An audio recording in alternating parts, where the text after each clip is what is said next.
Isa na naman pong magandang araw po sa bawat isa mga guys, at pakikita ko po yung aking pong mga alagang parakit na ibon na lovebird. At yan po, may sugat po yung kulay blue po, nasugat po sa ulo at tuka-tuka po, pero okay naman na po yan.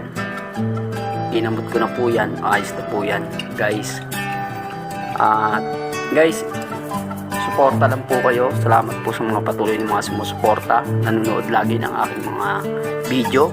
At meron po tayong ibon na ipamimigay, pero hindi po yung parakit, kundi yung ating pong ibon na African, yung isang pares po ng African. Ito po kasing parakit, ipamimigay ko rin po sana to, kaya lang po malapit na pong mga itlog po.